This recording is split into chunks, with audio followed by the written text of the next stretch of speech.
Good evening, everyone. It's me again, Marie Chris Ibarra, and welcome to Racing Nixie Vlog or channel. So yes, nakapantulog ko because I'm actually waiting for Nixie. Gusto nung ako matulog pero wala pa siya kaabot kay intramurals nila. So I think the last or the first video about Racing Nixie, I was talking about pag-start sa pregnancy and ang iyang mga toddler years. So tonight, I'm going to talk about Nixie sa pag-start sa school niya.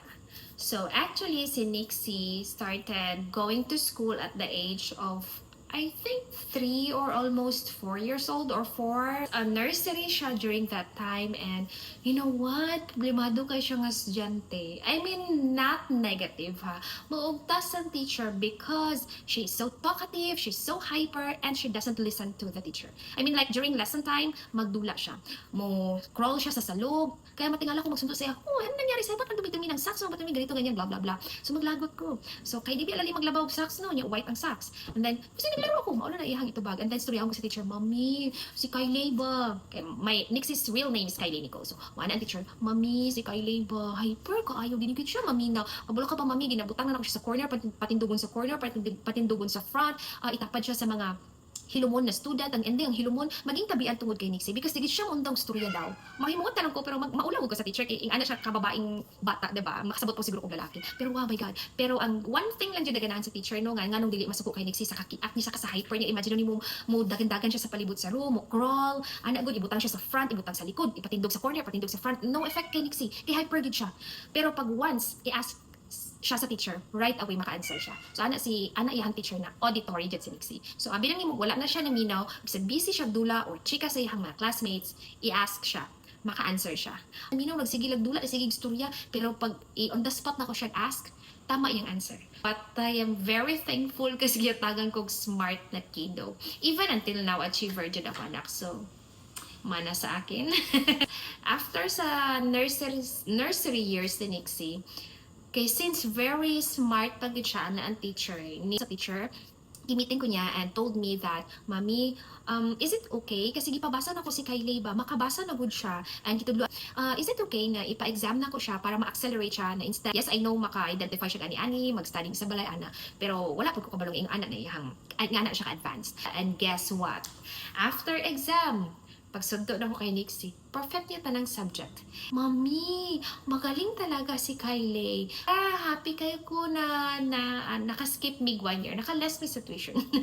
Achievers si Nixie from nursery up until karon na grade 11 siya, wala ko idea pa because wala pa mang good nag-announce sa mga honor rolls. But yeah, okay na sa ko kung maka-honor siya o dili as long as naka-learn siya sa school. Dili na ko na gina-demand sa iya kasi di ko gusto ma-pressure siya. As long as dili siya bagsak, I am fine with it. Si Nixie, si Nixie, bata pa, grabe ka talkative and all, diba? As in, grabe ka hyper and all. Pero, katong nidako na siya, starting, I guess, grade 3. Kasi na-grade 3 siya sa UIC na grade 1 siya sa Mlang, sa Notre Dame, grade 2 sa Ebenezer, sa Cabantean, Davao City. Then, na-grade 3 siya sa private school, Catholic school, big school na din siya sa University of Immaculate Conception. So, dito, until grade 10, ang ginasulti na lang gid sa teacher, Mami, gwapa kay, ay ma'am, gwapa kay mo anak, gusto na mo siya i-appeal sa ani. But, si Nixie ang dili because ulawon siya. As in, ulawon siya na bata. Kung ako pa lang, kung pwede pa lang mama ang mo join sa, search for ani-ani, kasi frustration ba ako ang maging Miss Universe no. So gusto na ko si Nixie mapili, dili man siya. Ano na lang ko sa teacher, ma'am, pwede mama na lang, kay baga kung nawong, okay ra ko, diba? Maingon ako na little problem or like mahappy ko na murag maglagot ko kasi imagine kasi sa kana laging prayer na ko, diba? I said one of my prayers tong buntis pa ko is dapat si Nixie mapansin sa mga people wherever we go. Na problema na hindi ko karon kay kabalo kang dagan kay maka-crush ayaha. And ang advisors ni Nixie, few of Nixie's advisors sa elementary years niya mag-complain kay, Mami, kanang daghan kaayo mo adto sa among classroom kay magpadala og letter kay Nixie or magpa-regards kay Nixie. Istorya ka nang wala lang gidawat na po nako, pero sa isip na ko bang ako man imong istorya, dili man ako sala kung ako anak is gwapa, mapansin nila, dapat siguro istoryahon tong mga boys na pag dili break time dili mamisita kumbaga. So na good or tawagon si Nixie kay na sila itunon niya ang anak po nako dai mo gawas pod kay dili siya gusto maingnan na maldita magud siya or what. Di siya gusto kanang very ano mo kay siya very conscious siya sa unsay ingon sa people around. So para dili siya maingnan og ani ana. Iya pong mugawa siya kadali kay dawatong sige kasi it's either chocolate, flower or love letters. Ingon. Kabalo ka nag-uul ko ana since then, nag-uul ko until now kasi dili man sa nagapahinabog ko siniksi magud may itsura siya talaga. Maganda ang aking anak kids. Mas kwa pa sa kuwatsar. So kato mapansin gid siya ba, 'di ba? Mag-uul ko, mo nang mag-uul ko nga mo nang wala isa na sa reason nga no deliters pero ingon na complain na like kanang pasaway si Nixie. I haven't received any complaints from her previous advisors. Sa grades wala kasi achiever mo si Nixie lang yun. Kabalo ka sa school dili ana ka active si Nixie sa extracurricular pero kabalo ka kinsay active ako kasi naman ko yung mga activities na mga mamalo. So appeal ko oy kasi gusto ko siya ma-appeal so maulaw mo siya so murag ma-happy na lang siya na ako in behalf sa iya nag-appeal ba na so pag family day hala sayo pud ko. Tapos isa challenge, I mean not challenge, problem po nako no sa kay Nixie is gusto siya magkaroon ng daghan na friends pero maulaw siya mauna so yung ginabuhat ma'am sunduin mo ako dito ma'am ikaw kausap sa kanya kung baga gusto niya ako ang start makipag make friends then siya na mag-continue ako if you want to make friends if you want to belong to their group ikaw dapat mag-effort na kung makita nila nga gusto ka makipag-halubilo sila o makipag-friends, ikaw dapat mag-start. Dili kay ako. Dili magud at all times or hangtod sa matigulang ka na ako dahil dapat ka matuto na ikaw lang anak ko niya. Na it took her many years yun bago siya nagkaroon ng group of friends. Ang one thing ganahan ako kay Nixie ever since nag-school siya until now na 16 years old siya ha. Makaingon yun siguro kung good mother siguro dito siya. Dili mo ko the best but makaingon kung we have kabalo ka until now si Nixie would want me na adtuon siya sa school. Di ba kapag dalaga na ang mga bata, di na magod siya, gusto na magpaantog parents, no? Kaya maulaw sila, kaya dako na sila. Pero si Nixie no. Kahit today, gani, akong ginagnan, ma'am, sabay tayo sa school, manuod ng intraps, imagine grade 11 na siya. Ma'am, samahan mo ko ganito, ganyan. Ilibre kita pamasahe, ma'am. Di ba? Libre pamasahe pa daw. Inga, visitin mo, ma-happy, no? Siya niya. Pag mo abot kong school, kaya na siya, ma'am, mamali ka, ma'am, murang ko niya, ka best friend, good or bad ka na. Ma'am, mamali ka, ma'am, si ano, ma'am, ipaila-ila, ko niya, ana, ay, si mami, ma'am, si ano, ma'am, mag-hi ka sa kanya, ma'am, si ano, ma'am, si mat mo, yung ana na siya.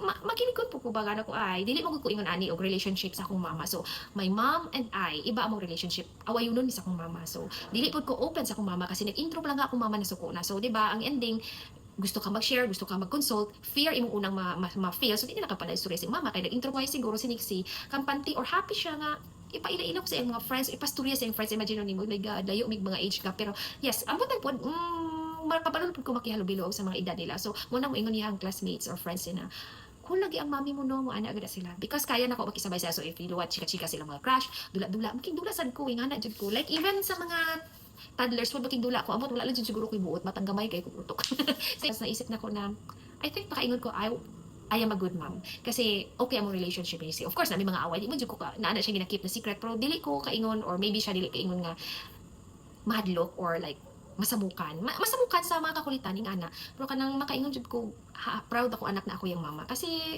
makita mo na ako ma-feel sa nako na imagine gusto niya kuyo ko niya sa school paila-ila ko sa tanan yung friends anak I am glad okay ang relationship kanang mo ko dati nga kung ingon ani mig relationship sa akong mama pero dili mi kalabanay sa akong mama dili lang jud mi close akong mama awayon jud mi kami tulong maigsuon kami jud mama angay negative positive ingana ning duha ba pero that doesn't mean dili na ko love akong mama ha so ginaano gid ako dati pag once magkaanak ko I don't like a relationship na ingana nga naay ang fear mag-una ba so instead na makabalo ka unsay updates imong anak dili na lang kay imong anak na ay fear nga makipag-talk o makipag-chika sa imong ba so mao na siya kay Nixie dili mingon ana so kay Nixie mo good open man gud ni so makashare po ko sa iya ha because since gamay siya, ako siyang gina-train na mag-chika siya anything, tapos mag-share kong little secrets lang good, kay para maanad siya nga mag-share secrets ko. So, kung ginabot sana, beb, meron ako secret lang natin to, huwag ko talaga sabihin kay kanino, kay mamaganggang, ganito, ganyan, kay nanay. Pero ang secret ito, wag ko tayo pulos sa secret. Ako alang guys, maka-feel siya nga, ay, my mom is telling me her secret, ana. So, maisipan niya ako saan mag-share sa kong secret. So, muna siya, parang ginapaanad ako siya everyday na agin may ana, beb,